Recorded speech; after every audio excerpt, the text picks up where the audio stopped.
စီးပွားရေးတစ်ခုစိုင်းတစ်ဆိုင်ရေရှည်ဖွင့်တော့မယ်ဆိုရင်ကျွန်တော်ကိုရွေးပြောပြမယ်ဥပမာနဲ့ကိုရွေးကျွန်တော်မီးတွေပြည့်စင်ခါအဲ့ဒီကျွန်တော်တို့ဒီဇာမြင့်ဆွဲစီကန်တာယာမီးပွိုင်နန်းလျှက်စစ်ပစ္စည်းဆိုင်တစ်ဆိုင်မှာကျွန်တော်ဆိုလာပြားတွေတွားဝယ်ဘူးတယ်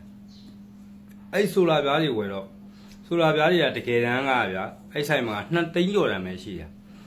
အဲ့တော့ကျွန်တော်ကကျွန်တော်ရဲ့စိတ်ကကျွန်တော်အကောင်းစားလိုချင်တာတည်ရမှာရေရှိခံနေတာအဲ့တော့အကို2 သိန်းကျော်တန်နဲ့ရှိလာဘာညာမေးတော့အဲ့ဆိုင်ကျွန်တော်ကိုဂျင်းထဲကျင်တော့ဘယ်လိုလုပ်လဲဆိုတော့အဲ့2 သိန်းကျော်တန်ကိုအာရှိတယ်လားဟိုနောက်ထဲလိုက်ခဲ့ဆိုပြီးတော့အဲ့2 သိန်းကျော်တန်ကိုကျွန်တော်3 သိန်းကျော်နဲ့သူကညာပြီးရောင်းသွားကျွန်တော်ဆိုရင်တော့အဲ့ဆိုင်ကအမြဲဝယ်နေကြပတိအိုးတွေအင်ပါတာတွေ TV တွေအကုန်များလိုအပ်သမျှအဲ့ဆိုင်ဝယ်နေကြဒါပေမဲ့အဲ့ဆိုင်အဲ့တစ်ခေါက်မှာကျွန်တော်ကိုဂျင်းထဲလိုက်တာကျွန်တော်ကအဲ့တော့မသိသေးဘူးအဲ့တော့အဲ့သူ့စီကနေဆိုလာ2 ပြားအချက်ကြီးနော်200ဆိုတဲ့အဲ့လိုအချက်ပြား2 ပြားရယ်ပတိအိုးရယ်ပြီးတော့ဆိုလာမှာတက်တဲ့ကျွန်တော်ပတိအိုးနဲ့တွဲတဲ့ကျိုးရယ်သိရမလားတကိုက်ကိုအဲ့တော့သူပြောတာတကိုက်ကိုအဲ့1000နဲ့အဲ့တကိုက်1000ဆိုကျွန်တော်တော့သူတို့ဆိုင်ရာပုံမှန်ပဲကိုဝယ်နေကြဆိုယုံကြည်တယ်အဓိကတော့ယုံကြည်မှုပေါ့လေနော်ဝယ်လာလိုက်တော့အိမ်ရောက်တော့မှအဲ့ဒီဟာကိုသိတာဘာလို့လဲဆိုအဲ့ဒီကျိုးကတွေ့နေတာကကျွန်တော်လူတော့ကျွန်တော်ကိုယ်တိုင်ဆိုင်ကိုမသွားတော့ဘဲနဲ့ကျွန်တော်နမ်းမှာရှိတဲ့3 မင်းကိုကျွန်တော်လွှတ်လိုက်တယ်အဲ့အောင်လို့အဲ့ကျိုးသွားဝယ်လိုက်ကွာလို့ဟိုဖြစ်ဟိုလဲရောက်တော့သူသွားဝယ်တော့သူရောင်းတဲ့လူအမှ2 ယောက်ရှိတယ်ကလား1 ယောက်နဲ့ရခိုင်1 ယောက်လားမသိဘယ်ဆိုင်လဲဆိုတာတော့မပြောတော့ဘူးနော်ဝယ်ဘူးတဲ့လူတွေဂျင်းမိဘူးတဲ့လူတွေသိလိုက်မယ်အဲ့ဒီရဲ့ဆိုလာမှာတက်တဲ့ကျိုးကအဲ့ပထမ1 ယောက်ရောင်းလိုက်တော့တကိုက်ကို1000နဲ့ရောင်းလိုက်တာအဲ့နောက်တဲ့1 ယောက်စီလဲကျွန်တော်3 ဝင်းနဲ့လှုပ်လိုက်တော့တကိုက်ကို9000နဲ့ဗနကိုက်ယူမှလည်းပါလာဆိုတော့အဲ့ဒီဟိုဟာကိန်းသမားကျွန်တော်ဒီဖုန်းလန်းဆက်အောင်အကိုလည်းတကိုက်မှ9000ပဲရှိရတယ်ဗနကိုက်ယူမှဟာခုနဝယ်ခဲ့တဲ့မျိုးစားတွေကဝယ်လိုက်ဒီကွာကောင်းတဲ့ထဲပဲမဟုတ်လေအဲ့ဒါအကောင်းဆုံးပဲဆိုတော့ကျွန်တော်စဉ်းစားပါဟာငါခုနကသွားဝင်တော့တကိုက်1000ပါဆိုလာတွေရောငါဝယ်လာအဲ့ဆိုရင်ဟျောက်လို့ငါခုနကဆိုလာဝယ်သွားတဲ့တယောက်တွေဆိုပြောလိုက်ဆိုပြီးတော့အဲ့လိုမေးလိုက်ရောအဲ့ဆိုလာအမျိုးသားကိုပါပြောလိုက်တော့သူအဲ့ဆိုလာကျွန်တော်တို့ကမရှိဘူးတဲ့အဲ့ဟိုအမှန်ရောင်းတဲ့လူကဟိုညာရောင်းတဲ့ဟိုကလာသူမသိဘူးအဲ့တော့ကျွန်တော်အပိုးပြီးတော့တင်ရောသိလားအဲ့ကြောင့်မှကျွန်တော်ဝယ်ခဲ့တဲ့ဆိုလာတွေကိုဓာတ်ပုံရိုက်ဘောင်းချတွေရိုက်ပြီးတော့မှဆိုင်အောင်တွားရှင်းတော့ဟုတ်တယ်ဈေးမပြောတာတဲ့အဲ့အမှန်ပြောတဲ့အကူကအဲ့ကြတော့မှဟိုတယောက်ညာတာကိုကျွန်တော်တို့သိသွားတော့ဟုတ်တယ်တဲ့ဟိုကျွန်တော်ဈေးမပြောတာဆိုကျွန်တော်အဲ့ကြတော့မှငွေပြန်အမ်းတာဆိုလိုချင်တာကဗျာကိုယ်စီမှာအမြဲလာဝယ်နေကြလူတယောက်ကိုခင်ဗျားတို့တခါစားစိတ်တက်နဲ့အဲ့လိုမျိုးလိန်လိုက်ရောကျုပ်တို့အခုအဲ့ဆိုင်ဘယ်တော့မှမဝယ်တော့ဘူးနော်ကျွန်တော်ပြောတာသဘောပေါက်တယ်ထင်လားစီးပွားရေးတစ်ခုကိုရေရှည်ရက်တည်တော့မယ်ဆိုရင်မှန်ကန်ဟိုစိတ်တက်ရောဖောင်ဒေးရှင်းတည့်ထားရတယ်အဲ့ဒါဆိုရင်အဲ့ဆိုင်ရေရှည်သွားလို့ရတယ်ပြီးတော့နောက်တစ်ခုကကျွန်တော်ဝယ်နေကြကျွန်တော်ကဒွင်းသီးရမ်းကြိုက်တော့ဇာမင်သွဲသီးမှာဒွင်းသီးဝယ်နေဦးလေးတယောက်ရှိဟိုယူရီးယားသီးလဲစားခြင်းလို့ဆိုအဲ့ဘိသီးကဝယ်နေကြတော့လုံးဝဝယ်နေကြကျွန်တော်ဆိုနေမှုဦးဆောင်ဟိုသူ့ရောင်းပြီးတော့ဝယ်တယ်ဒွင်းသီးဆိုင်နေဆိုရင်အခုဇာမင်သွဲသီးမှာအများကြီးပဲအရင်တော့အဲ့ဦးလေးစီကဝယ်ရအဲ့ဘက်ကဘာလုပ်လဲဆိုဝယ်နေကြလူမှန်လဲသိရောဈေးလဲလုံးဝမလျှော့တော့ဘူးသူများတွေ2000ခွဲနဲ့ရောင်းတော့ကျွန်တော်တို့3000နဲ့ရောင်းတာပြီးတော့အဲ့တရက်ကကျတော့ယူရီးယားသီးကလုံးဝမကောင်းဘူးချိုလည်းမချိုဘူး6000ကျော်လာပေးရတယ်အဲ့ဒါလွန်ခဲ့တဲ့3 နှစ်လောက်ကဖြစ်မယ်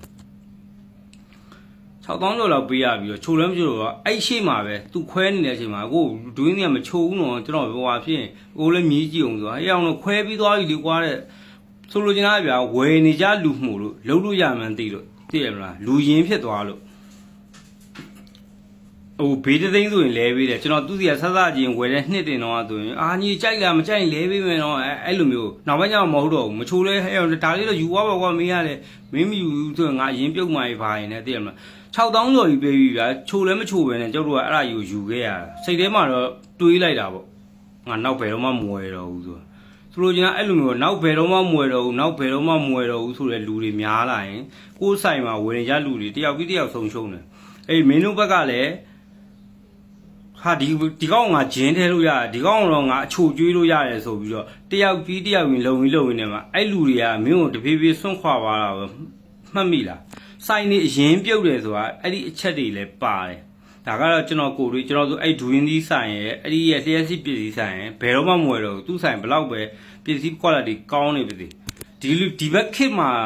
လူမျိုးဆိုပိုဆိုးတယ်ရှင်ပြိုင်ကြီးဝယ်ယူလို့ရတဲ့ဆိုင်တွေအများကြီးပဲ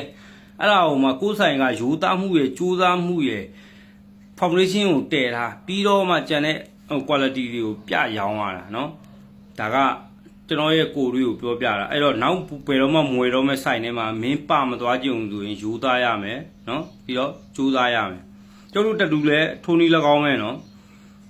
ဒီတယောက်ကတော့တက်တူးကြောင့်နားမလဲပါဘူးကွာငါပြီးသလိုရေးပေးလိုက်မယ်ငါဂျင်းထည့်ပြီးရေးပေးလိုက်မယ်စေးအတုတွေနဲ့ရေးပေးလိုက်မယ်ဆိုလဲရတယ်ကျွန်တော်ကိုယ်တွေနဲ့ကျွန်တော်ရဲ့အဖြစ်ပြက်နဲ့ပြောပြရင်ကျွန်တော်ဒီလောကထဲစဝင်တော့ဟိုအီတာနယ်တို့ဘာလို့ဈေးကြီးတော့ကျွန်တော်အပေါ်သားလေးဝယ်တယ်တခါကျရင်ရေပြားတူးမှရေးတဲ့ဆေးနဲ့ကျွန်တော်ရေးပေးဘူးတယ်ဒါကျွန်တော်မလိမ်ဘူးမညာဘူးဒါပေမဲ့နောက်ပိုင်းကျတော့ဘာသိလာလဲဆိုတော့အဲ့လိုမျိုးတွေလူတယောက်စီကနေမတမာတဲ့နီးနဲ့အဲ့ပတ်စံကိုရပြီးသွားရင်ကိုယ့်စီကလည်းတနည်းနည်းနဲ့ပြန်ထွက်တယ်ပြန်ကုန်တယ်ကျွန်တော်ဆိုင်ဆိုဖောက်ခံလိုက်ရတယ်အခိုးခံလိုက်ရတယ်အဲ့ကလေးကနေကျွန်တော်တိသွားတယ်ဟိုကေသမားဘောကလည်းအဲ့လိုပဲကျွန်တော်တယောက်ယောက်စီကနေရုံမှလိုက်ပြီဆိုရင်ကျွန်တော်စီကနေတစ်ခုမဟုတ်တစ်ခုကတော့ပြန်ထွက်တယ်ဆိုင်ငယ်ဖမ်းခံရတာတော့အကြီးတွေပြန်ထွက်တာအဲ့တော့ကျွန်တော်ဟိုမကောင်းတဲ့စိတ်ဓာတ်ကိုအခုဆိုရင်လုံးဝမမွေးတော့ဘူးကျွန်တော်အခုသုံးတဲ့ပစ္စည်း quality ကစအကောင်းသားတွေပဲသုံးတယ်တန်ရတန်ကြီးလဲတောင်းတယ်ဘယ်တော့မှပို့မတောင်းဘူးပြီးရင်ကျွန်တော်စိတ်ထဲမှာလိုသွားပြီစိတ်ထဲမှာမတန်တော့ဘူးထင်သူ့တန်အောင်ပြန်ပေးတယ်အဲ့ဒီစိတ်ကိုပဲအခုမွေးတော့တယ်ဒါအခုညီငယ်တွေကိုကျွန်တော်ရဲ့ကိုတွေးဘဝနဲ့ကျွန်တော်ရင်းပြီးတော့ပြောပြတာကျွန်တော်လည်းအရင်တော့အဲ့လိုမျိုးကြီးလုပ်ခဲ့ဘူးတယ်စိတ်မာတွေမွေးခဲ့ဘူးတယ်မကောင်းတာမျိုးစုံလုပ်ခဲ့ဘူးတယ်ဒါပေမဲ့အခုလုံးဝမလုပ်တော့ကျွန်တော်ရိုးသားတယ်ကြိုးစားတယ်ကျွန်တော်ရဲ့နေပုံထိုင်ပုံကစကျွန်တော်ပြင်တယ်ပြီးကျွန်တော်ဖြစ်ပျက်သမျှတော်တော်များများကိုကျွန်တော်အမှန်တိုင်းပဲကျွန်တော် line ပေါ်မှာချပြတယ်ဒါမှလည်းအတူယူတင်တဲ့ညီကိုတွေကယူလို့ရအောင်နော်ကဲအားလုံးပဲဂျီရှီမှာကိုလှုပ်တဲ့အလုပ်တွေကိုချစ်ကြပါကိုလာအားပေးတဲ့လူတွေကိုတန်ဖိုးထားကြပါလို့ပဲကျွန်တော်ပြောပြသည်နော်